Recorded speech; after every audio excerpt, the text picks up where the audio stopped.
Assalamualaikum warahmatullahi wabarakatuh. Alhamdulillahirabbil alamin. Wa bihi nasta'in ala umuri dunya waddin. Wassalatu wassalamu ala asrofil anbiya'i wal mursalin wa ala alihi wasahbihi ajma'in. Amma ba'd. Pertama-tama marilah kita panjatkan puja dan puji syukur kita atas kehadiran Allah Subhanahu wa taala yang telah memberikan kesehatan, kesempatan sehingga kita bisa beraktivitas seperti biasanya. Dan tak lupa pula salawat beserta salam kepada ruh junjungan alam, yakni Nabi besar Muhammad SAW, yang telah merubah pola pikir manusia dari pola pikir yang jahiliyah, yang seperti kita ketahui tentang kebodohan, zaman yang penuh fitnah, ke zaman yang berpola pikir Islamiyah, yaitu berpola pikir modern, berpendidikan seperti yang kita rasakan pada sekarang ini. Perkenalkan, nama saya Yudi Mafira. Saya mahasiswa Prodi Biologi di Fakultas Sains dan Teknologi Universitas Islam Negeri Araniri, Banda Aceh. Nah, pada kesempatan kali ini saya akan meresum atau meringkas sebuah webinar yang berjudul Riset Kebijakan Penanganan Sampah Laut di Indonesia. Nah, ini merupakan salah satu syarat untuk memenuhi tugas mata kuliah saya, yaitu Biologi Laut dengan dosen Pak Ilham Julfahmi, MSI. Oke, langsung saja kita ke pembahasan, yaitu tentang sampah laut. Nah, sampah laut itu merupakan sampah yang berasal dari daratan, badan air, dan pesisir yang mengalir ke laut. Nah, atau sampah yang berasal dari kegiatan-kegiatan yang ada di laut, seperti kegiatan-kegiatan di kapal, ataupun kegiatan-kegiatan di pabrik yang berada di laut, seperti limbah-limbah minyak ataupun yang lainnya. Nah, seperti yang kita ketahui bahwasanya banyak sekali kita jumpai pencemaran-pencemaran ini di berbagai suatu tempat, terutama di laut.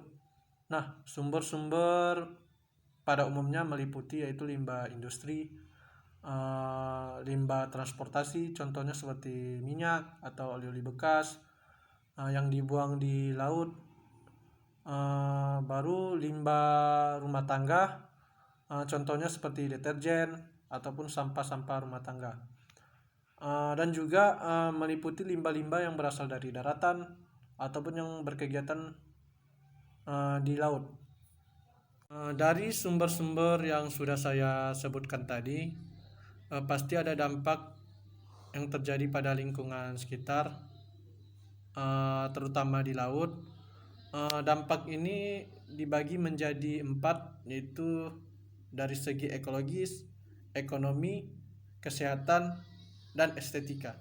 Nah, dari segi ekologis, yaitu rusaknya habitat tempat tinggal makhluk hidup yang berada di laut, karena sudah tercampurnya sampah laut, yaitu sampah-sampah plastik ataupun limbah-limbah kimia yang berasal dari pabrik.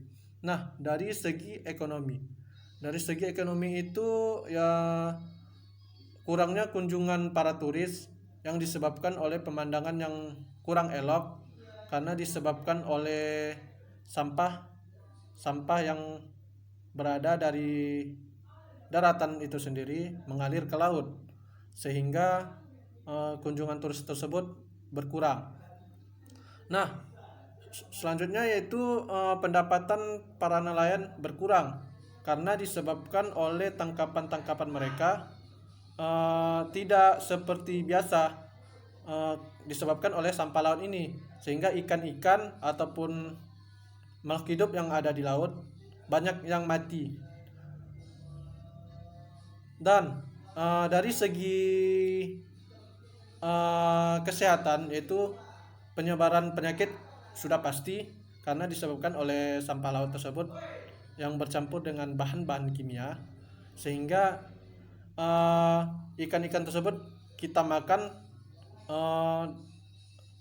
bahan kimianya kan masuk ke dalam tubuh sehingga menimbulkan penyakit pada diri kita.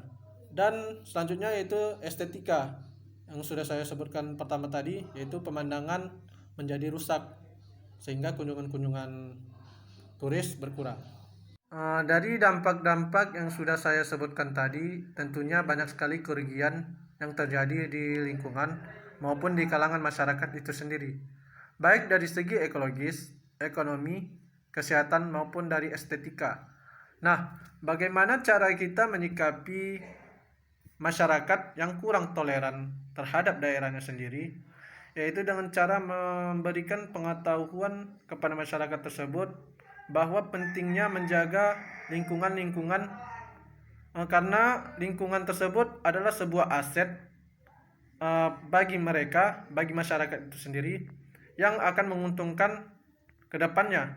Karena terjaganya suatu daerah tersebut, lingkungan tersebut, terutama laut, itu akan meningkatkan perekonomian masyarakat dari pihak manapun, baik dari pihak industri maupun dari pihak masyarakat itu sendiri. Nah, yang kedua adalah kita sebagai mahasiswa perlu adanya tindakan terhadap masyarakat itu sendiri, yaitu dengan cara mengajak mereka untuk bergotong royong di suatu daerah, terutama di pinggir-pinggir pantai, yaitu dengan cara mengambil sampah-sampah laut sehingga daerah pantai tersebut itu bersih, terhindar dari sampah laut yang berbau kimia. Mungkin itu saja yang bisa saya sampaikan. Lebih kurang saya mohon maaf. Saya akhiri dengan nun wa qalami wa mansyurun. Assalamualaikum warahmatullahi wabarakatuh.